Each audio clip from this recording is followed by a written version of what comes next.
সৌদিতে অনেক প্রবাসীরাই অনলাইন থেকে কিস্তির মাধ্যমে কোনো কিছু কিনে থাকেন, যেমন মোবাইল ফোন হতে পারে, ল্যাপটপ হতে পারে, অথবা অন্য কোনো কিছু হতে পারে। অনেকেই এই কিস্তি নিয়ে দেশে যেতে চান। আমি গত 2 দিন আগে একটি ভিডিও করেছিলাম যে কিস্তির মাধ্যমে বা লোনে কোনো কিছু নিলে দেশে ছুটিতে যাওয়া যাবে কিনা, ওই বিষয়টি আমি আমার আগের ভিডিওতে ক্লিয়ার করেছিলাম।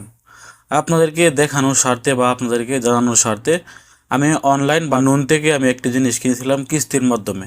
সেটির দাম হচ্ছে প্রায় 600 রিয়ালের কাছাকাছি, 579 রিয়াল ধরেন, 600 রিয়ালই। এই জিনিসটি আমি কিনেছিলাম শুধুমাত্র দেখতে, আমি যদি কিস্তি দিতে লেট করি তাহলে আমার জরিমানা কত আসবে, শুধু এইটি চেক করার জন্য আমি কিস্তির মাধ্যমে একটি জিনিস নিয়েছিলাম। এটি নেওয়ার পর আমি প্রথম কিস্তি দিয়ে এটি নিয়েছি এবং দ্বিতীয় কিস্তি দেওয়ার পর আমি ইচ্ছে করে একদিন লেট করেছিলাম। আমি ইচ্ছে করে একদিন লেট করে দেখেছিলাম যে আমার জরিমানা কত আসে। সেক্ষেত্রে আমি দ্বিতীয় কিস্তি দেওয়ার সময় দেখলাম একদিন যখন আমি লেট করে ফেলেছি আমার এখানে জরিমানা চলে আসছে 25 রিয়াল। যারা অনলাইন থেকে জিনিস নেন আপনারা আরও সাবধান হবেন, আপনারা ভুলেও কিন্তু কিস্তি লেট করা যাবে না।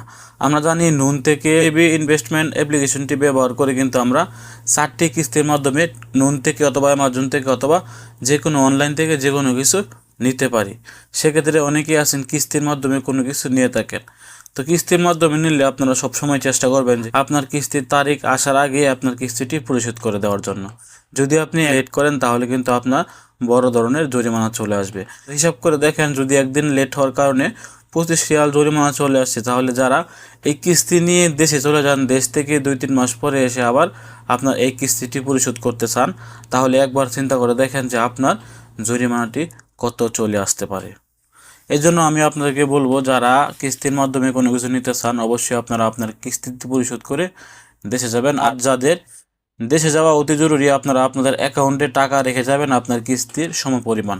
তাহলে আপনার কিস্তির সময় আসলে কিন্তু তারা আপনার অ্যাকাউন্ট থেকে অটোমেটিক টাকা কেটে নেবে। সেক্ষেত্রে আপনাকে আর কোনো জরিমানা দিতে হবে না। অনেকে আছেন 1 কিস্তি 2 কিস্তি দিয়ে দেশে ছুটিতে চলে যান, দেশ থেকে 2-3 মাস পরে এসে আবার সেই কিস্তিটি আপনাকে কিন্তু দিতে হয়।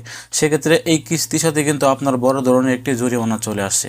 যেখানে আমার একদিন লেট করার কারণে 25 রিয়াল চলে আসছে, সেখানে যদি আপনারা 1 মাস 2 মাস লেট করেন বা 1 মাস 2 মাস আপনার কিস্তিটি না দেন, তাহলে চিন্তা করে দেখেন যে আপনার জরিমানাটি কত এসে দাঁড়াতে পারে। শুধুমাত্র আপনাদেরকে দেখানোর স্বার্থে কিন্তু আমি একদিন লেট করেছিলাম যে দেখতে নুন থেকে কোনো কিছু কিস্তিতে কিনলে লেট করলে কী পরিমাণ জরিমানা আসতে পারে।